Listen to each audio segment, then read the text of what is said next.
Welcome to Slow News, where we focus on being right instead of being first, and where facts matter more than political opinion and propaganda. Today's topics are Andrew Tate arrested at the end of 2022 in Romania by special police on allegations of rape, human trafficking, and organized crime. His arrest has just been prolonged for 30 days. And the second topic is the Ukrainian-Russian War, where Russia has seen success for the first time in months. We're going to have a look at those two topics in detail. Stay with us.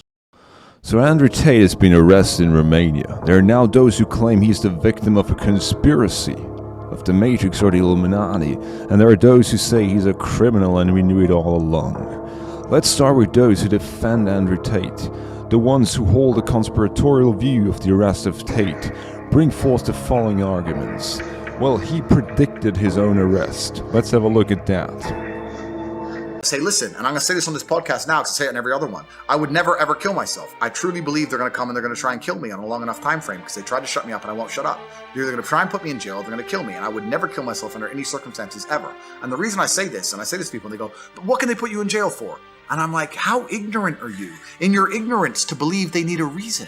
You believe it's fair. You believe I can get a lawyer and prove myself innocent. That's not how it works. They decide you're guilty long before and they find a reason why. And if I like to think that if anybody sees a media article where I've been locked up for whatever it is, they're going to look at it and go, this is bullshit. Tate didn't do that. Okay. And now here we have Andrew Tate saying you got 3 shots in this game. They try to cancel you. They try to put you in jail and then they try to kill you if that still doesn't help. It's the most common tactic in the world. First, they insult your character and attack you. It's stage 1 of the 3 stages. They attack you, your character, and cancel you. They put you in jail for something you did not do. And the last is they kill you. And I'll make it very clear here. I would never kill myself under any circumstances, ever. So, looking at this, one may come to the conclusion that he was set up because he was getting too influential and becoming a threat for the ruling elite. But keep in mind, there are always 2 sides of a coin. After all, Andrew Tate claimed if he gets arrested, it will be for things he did never do. Therefore, it all boils down to one question: is Andrew Tate guilty or is he innocent? Let's follow the evidence to find it out. I only use evidence publicly available. Most of it is actually Andrew Tate himself in his own words. So let's have a close look. Okay, let's see at some very damning statements Andrew Tate made. I only use evidence publicly available. Most of it is actually Andrew Tate himself in his own words, self-snitching at what he did. Here we have him admitting to bribing government officials. So we can't really open them. You can open them if you don't put the outside lights on and you just like on the sly. So I did a deal with them to open them on the sly and pay bribes. So I was open for like the first month with bribes. And here we have him admitting that he approached the mafia in Romania to make business with them at his own risk. 3 brothers, mafia guys, they own 400 casinos throughout Eastern Europe. I came up to them and said, look, I want to do a franchise with you. They said, we're not interested in franchises. We have enough money. We just open them ourselves. We turn over 10 million euros a day. Eventually, I came up with a plan. And I said, look, how about this? I'll open up your locations directly next to your biggest competitor. So I'll go to war for you next to your competitor. Worst case, the location doesn't pay any money, but at least it takes money from your competitor. I'll give you a percentage of turnover. So even if it doesn't make profit, you make money. I'll take all the financial risk. They agreed. I started opening up next to the biggest competitor. Here we have Andrew Tate bragging about the fact that he has so many passports that you cannot stop him from flying and traveling internationally. He will always pull out another passport, he says. Here we have him self-censoring while bragging to not talk about probably illegal activities. I didn't know what it was for, right? But there's a few things I can't say in the podcast. I've lived a varied life, right? I've done some things when I had to pay the bills. Right. And here we have Andrew Tate admitting to destroy evidence. So I was a bit like, what's this gonna be? So I flush my phone down the toilet quickly. Boom. And this shit, I'm coming. So I'm trying to hide shit. I'm looking around, what do I have to hide? Eventually the door comes off the hinges. Boom. Police bust in. Yeah. Fully armored, helmet. Boom. The guy in the back had a clipboard of... Okay, so he admits to have bribed police in Romania, that he went to the mafia to make business with them, that he has a ton of passports, that he flushed his mobile down the toilet when the cops knocked at his door in the middle of the night. There we already have some mafia ties. One of the charges is setting up organized crime. Let's continue. Here we have Andrew Tate defending organized crime. It's only if you want to go into industries which are competing with them, or if you want to like do something they don't like. I know that a lot of the gangsters in certain towns in Romania keep the drugs out. The towns are drugs free. People try to sell drugs. They're the ones who died. So there's no drugs on the streets because they don't like drugs because their children go to school. So you have drug-free cities. American police can't get a city drug-free, but the mafia will. They'll get a city drug-free because if they catch anyone fucking selling that shit, they're fucking disappearing. So organized crime can actually be pretty good for a society because as long as you don't piss these people off. Now, Americans are the worst on the planet for this. Americans have basically no social awareness and they're jackasses. So, Andrew Tate defends organized crime. Now just keep in mind, organized crime ruins societies and honorable people, judges, policemen, lawyers. They actually have to fear for their lives if they cannot accept that gangsters rule their countries. And honorable businessmen often have to pay protection money in order to ensure that their places of business are not destroyed. Let's continue. How did Andrew Tate become rich in the first place? With the door locked. So I had these girlfriends and I thought, well, I can't open a strip club. It costs money to open a strip club. And I'm kind of racking my brain, and by absolute coincidence, I'm going around the internet and I saw in the corner, Talk to Live Girls Now. And I'd never in my life, I was never a porn guy. I've never been watching porn or clicking on these things. And I said, Talk to Live Girls. So I clicked on it and there's some chick there on a computer, like, hi, and I was like, my girls can do that. So that was the very beginning. That was the eureka moment. I walked into my brother's bedroom and I said, we're going to start a webcam company. So the beginning of it was I messaged my 6 girlfriends and told them they're all coming to live with me and I had a job for them in London. 2 of them wouldn't come, 4 of them agreed. And the beginning of my cam empire was this tiny little apartment, me and my 2 girlfriends living in this house, right? So what we ended up doing was we had the 2 girls on camera with a keyboard, which wasn't plugged in, doing this. And then I was behind the screen talking to the dudes, saying the right things, and start dragging money out the internet. Alright, so he pretended to be a girl talking to horny dudes on the internet. But how did he get so many girls working for him?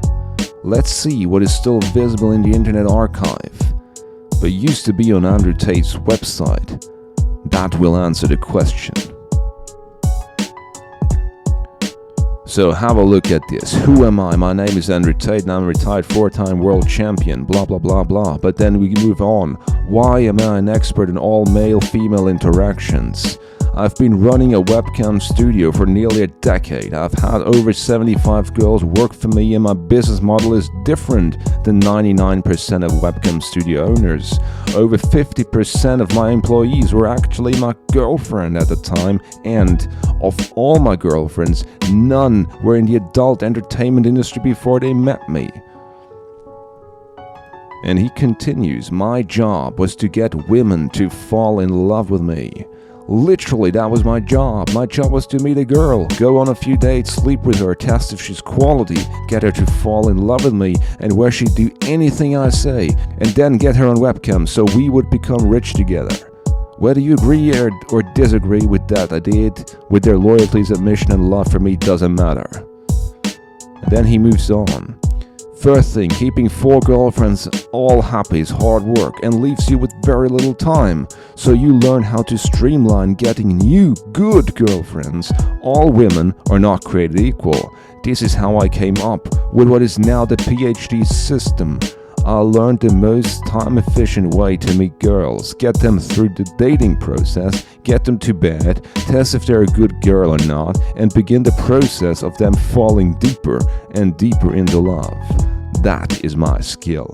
To extremely efficiently get women in love with me, that's it. And no one else on the internet is teaching this, no one. Okay, so his job was to get girls, make them fall in love with him, so they would do anything for him, and he brags about how 50% of the girls that worked for him were his so-called girlfriends. Well, maybe that's just me, but that sounds an awful lot like the so-called loverboy method. Let's see what it is. There we have some information from the Dutch government about the so-called loverboy method. Lover boys. Lover boys or Romeo pimps are human traffickers.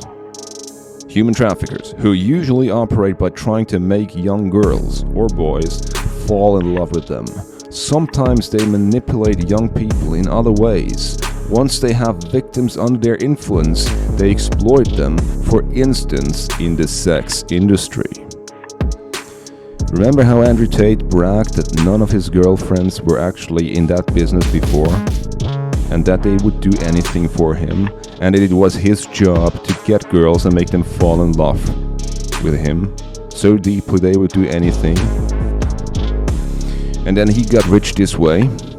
Okay, the Dutch government says that this is human trafficking. That's the loverboy method. Alright, but by the way, flying women to Romania in order to use them as cam girls by using the loverboy method qualifies as sex trafficking. What else is there? How does Tate see his, so-called, his women? Etc. But let's say I'm dating a girl and I find out she has an OnlyFans. I say, baby, you're mine. I'm possessive over you. I take care of you. She's like, yeah, okay, yeah, I am yours. I know you're mine. Which means all these motherfuckers aren't looking at you. They're looking at my property. So I want to know how much money we've made. Here, Andrew Tate, women are property. She needs to give him money if she does OnlyFans. So interesting, right? His girlfriends are his actual property. And if they sell out online, they owe him money because they belong to him. Alright, now how does he treat his women? Let's hear it from a woman who claims she worked for Andrew Tate in England, and how she witnessed Andrew Tate raping another woman. Sally was approached by Andrew when she was 20. First night that I worked for him, Andrew bought me like 5 bottles of wine. So I got completely drunk because I'd never done webcam work. So I was very, very nervous. Then that night, we were just sitting on the bed and Andrew punched me. It really, really hurt to have someone just hit me in the arm for no reason. I was very confused.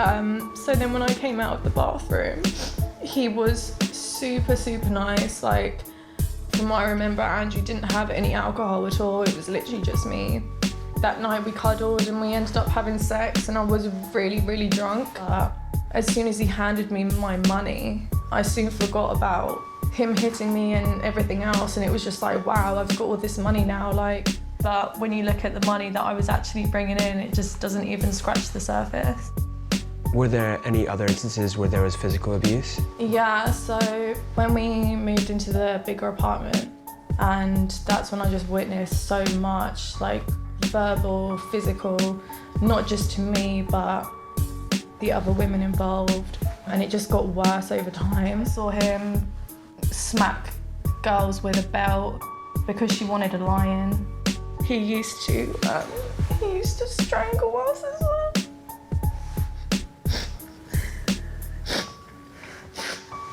There was another time when he came into the bedroom.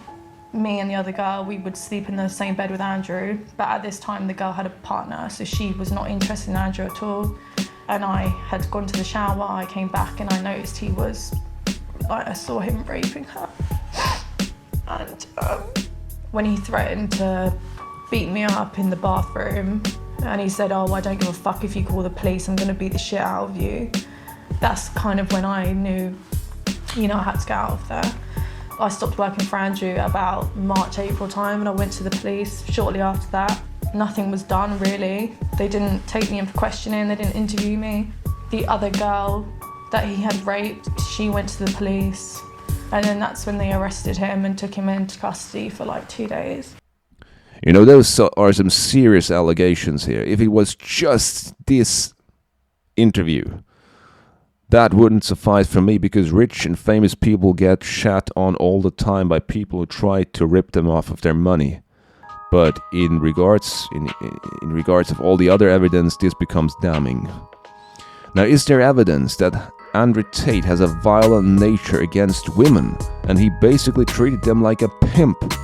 Well, here we have Andrew Tate on using violence against his women. Girls come to me and go, yeah, beat it up. I was like, oh yeah, okay, cool. No, I mean it. No, bitch, I mean it. I guarantee I changed the way you look at sex forever. You're gonna be fucking crying. I won't cry. I bet you cry, bitch. I bet you fucking cry. You're saying I wouldn't cry. You're challenging me to a fight. You're saying I can't hurt you. You're out of your fucking mind? I don't even have to fuck you. Forget the sex part. That's a distraction. My dick can stay in my pants. I'll just start beating the shit out of you. How about that? We walk in the bedroom. I start kicking your ass. So to be fair, he was talking about the situation when he gets challenged to a fight by a girl, but then he goes on to talk about the bedroom and how he beats up women. So the bedroom usually is not involved if you're challenged to a fight, unless of course he's talking to one of so-called his women. Andrew Tate saying he has some slaves right here. Move your ass in, cook, clean, naked, orgies. You're gonna behave yourself. You're gonna be worse than a slave. In fact, I say worse, that's the wrong word. It's to be better than a slave. Because my slaves, I have a few. My slaves, sometimes in the deepest, darkest night, resent the fact that I'm such a cruel master. That you'll be happy. And to sum it all up, guys, Romanian police investigate this guy for 9 months before they raided him. And the chief persecutor is a well-known anti-mafia lawyer. So is Andrew Tate guilty? I think you know what my opinion is by this time, but make up your own mind, look at the facts, and stop following your emotions.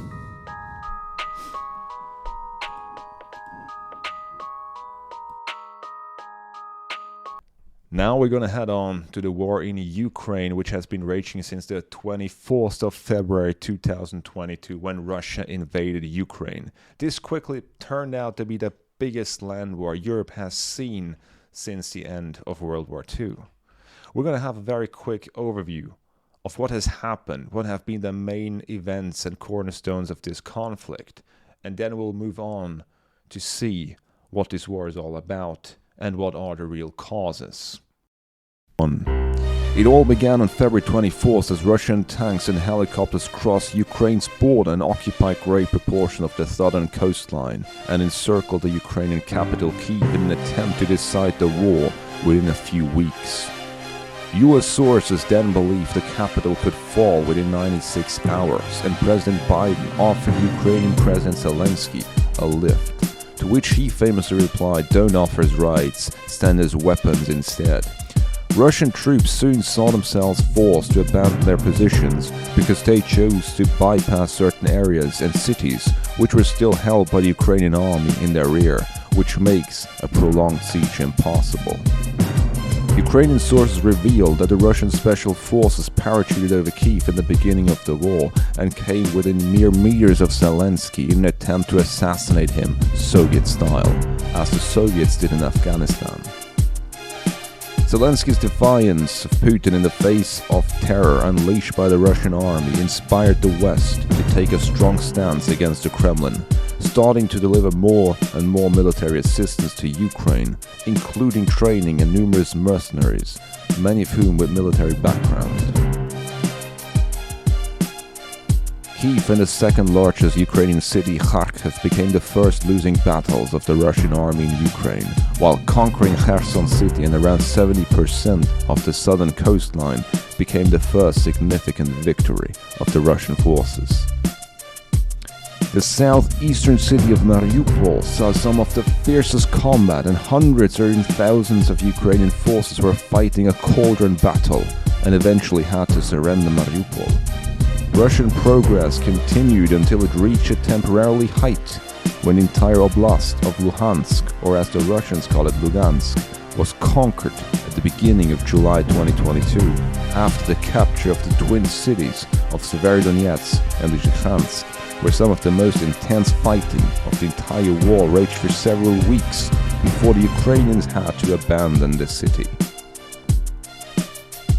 The next significant event was the Ukrainian autumn counteroffensive, which saw the Ukrainian military taking back huge portions of land, particularly in the Kharkiv Oblast, and which ultimately resulted in the abandonment of the Russians of Kherson and their withdrawal across the Dnieper.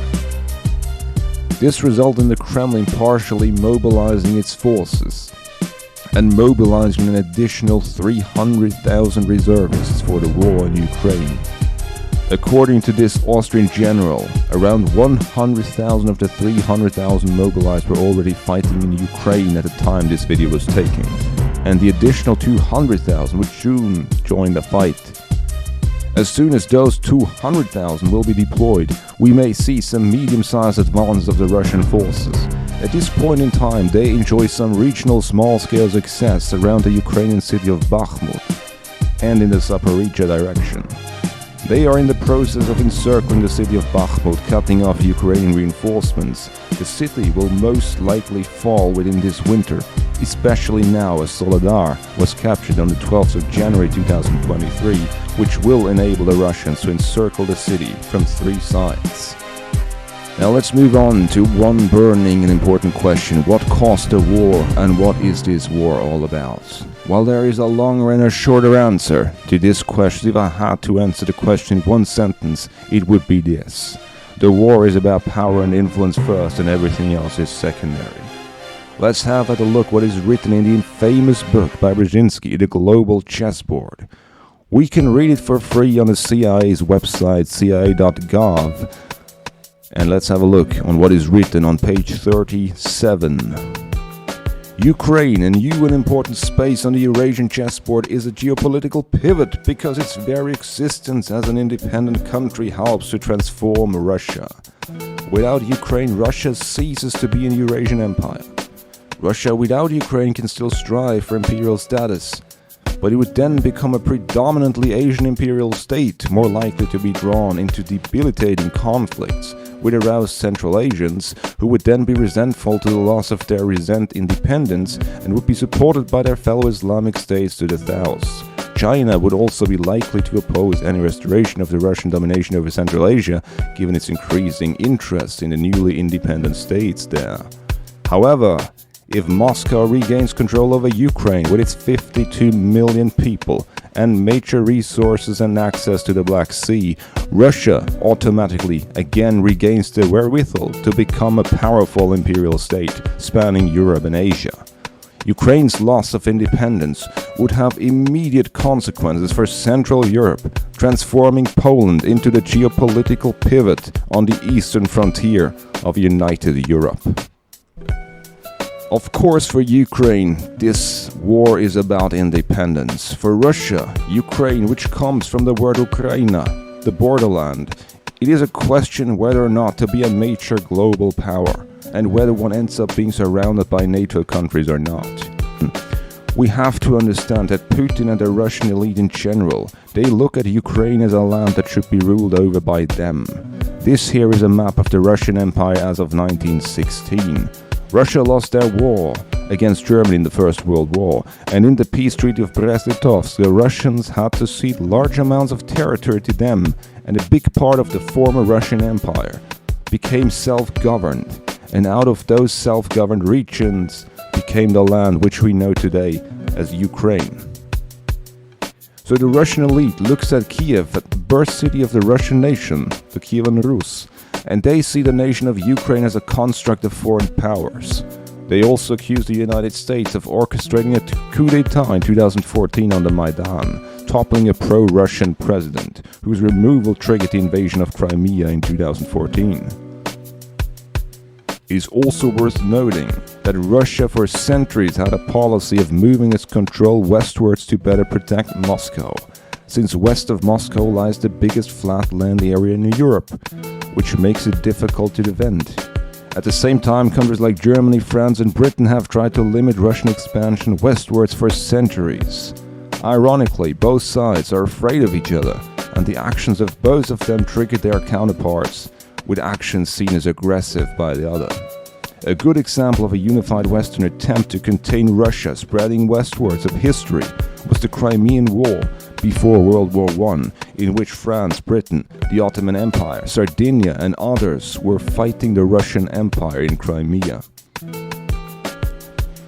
The United States then wants to win the closest former ally to Russia, which is Ukraine, to the Western Bloc, for both economical as well as geopolitical reasons. And ultimately they want to settle things in Europe and establish a balance of power that allows them to focus on what they believe is the biggest threat to their rule as superpower, China.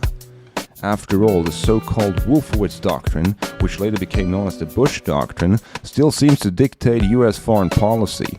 That is, do not allow any other nation ever again to reach the status of a superpower as the Soviet Union did, so that no country will ever be able again to threaten the United States. Now, where does that leave us? Just for how long will this war continue?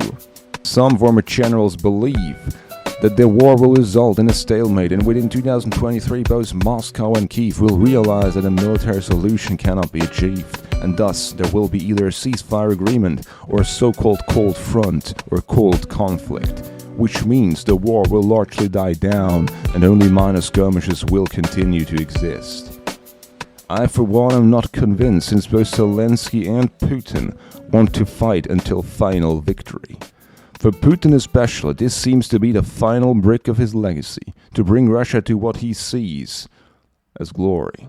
In my opinion, Russia is too weak to conquer Ukraine as a whole and to hold it, but at the same time Russia seems to be too strong for Ukraine to restore its 1991 borders.